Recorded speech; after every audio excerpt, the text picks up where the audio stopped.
Doctor साहब ने खुद उठ के मिठाई उठ के अपने दो छोटे कार्यकर्ताओं की तरफ उठे कि ये तो खा सकते हो। स्मृतियां इतनी हैं कि वक्त और समय सब कुछ कम पड़ जाएगा। डॉक्टर मनमोहन सिंह भारत की नहीं विश्व का व्यक्तित्व थे, लेकिन नमस्कार, स्वागत है आपका कबीर न्यूज पे। मैं हूं जितेंद्र कम्बल। अभी मैं कानपुर में हूं और कांग्रेस के कार्यालय में हूं। यहाँ पर पूर्व प्रधानमंत्री डॉक्टर मनमोहन सिंह जी के लिए श्रद्धांजलि सभा का आयोजन किया गया है। तो सभी कांग्रेसी गण अध्यक्ष और कार्यकर्ता यहाँ पर है। और मेरी बात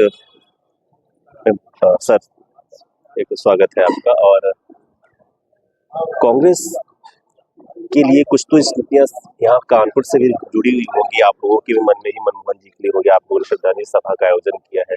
एक दुख का समय है कांग्रेस पार्टी के लिए, खासकर पूरे देश के लिए दुख का समय है, क्योंकि एक ऐसे प्रधानमंत्री को हमने खोया है जिसने आर्थिक विकास की डगर पूरे देश को दिखाई। तो आज हम वहाँ पे हैं जब 5 ट्रिलियन इकोनॉमी की बात करते तो उनकी वजह से संभव हो पाए।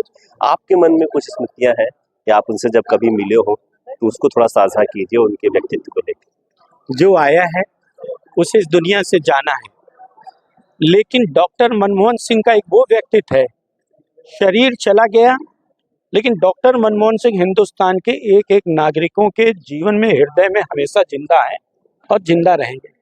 स्मृतियां इतनी हैं कि वक्त और समय सब कुछ कम पड़ जाएगा, लेकिन डॉक्टर मनमोहन साहब का व्यक्तित्व को बताने के लिए लंबी फहरिस्त है। लेकिन एक छोटी सी घटना, जब कानपुर में वो पहली बार कानपुर में आए थे तो उनको मैं स्टेशन पे लेने गया था जब प्रधानमंत्री नहीं बने थे, और कानपुर से लेके सर्किट हाउस गया।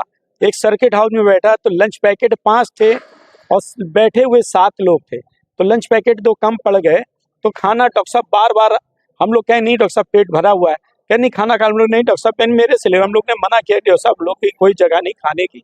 तो डॉक्टर साहब ने खुद उठ के मिठाई उठ के अपने 2 छोटे कार्यकर्ताओं की तरफ उठे कि ये तो खा सकते हो। तो ऐसा व्यक्तित्व जो अपने छोटे से छोटे कार्यकर्ता के लोगों को बराबर समानता का अधिकार देता हो, आने वाली पीढ़ी के भविष्य का ख्याल करता हो, भारत के चारों स्तंभ को कैसे लोकतंत्र के मजबूत किया जाए, वो संविधान को कैसे सुरक्षित रखा जाए। अगर ये कोई जान सकता है बाबा भीमराव अम्बेडकर के संविधान को के अंतर्गत उन्होंने इस देश को कैसे खूबसूरती से बढ़ाया, वो डॉक्टर मनमोहन सिंह थे। एक डॉक्टर के संविधान को दूसरे डॉक्टर ने किस तरीके से भारत को विश्व के पटल के ऊंचाइयों पे ले गए, ये डॉक्टर मनमोहन सिंह साहब के प्रयास थे। प्रधानमंत्री काल में, उनके वित्त मंत्री काल में, उनके आरबीआई काल में, यूजीसी के चेयरमैन पे रहने पे उनके किसके व्यक्तित्व के बारे में हम बोले। अक्सर जब भी 2014 के बाद सरकार बनती है, दूसरी पार्टी की सरकार आती है, एक सरकार आती है, तो उनको हमेशा मौन प्रधानमंत्री के रूप में कहा जाता है। आज वही सब उनकी तारीफों में पुल बांध रहे हैं। लेकिन कहीं ना कहीं कांग्रेस ये प्रश्न चिन्ह लगाती है कि उनके अंत्येष्टि में आज के दिन पे स्मारक को लेके कुछ ना कुछ उदासीनता सरकार ने दिखाई। आपका क्या कुछ इसमें? देखिए, ये सरकार एक ऐसी सरकार है जिसके मन में अपने अलावा दुनिया के किसी के लिए संवेदनाएं नहीं, अपने विचार, अपने मन के लिए।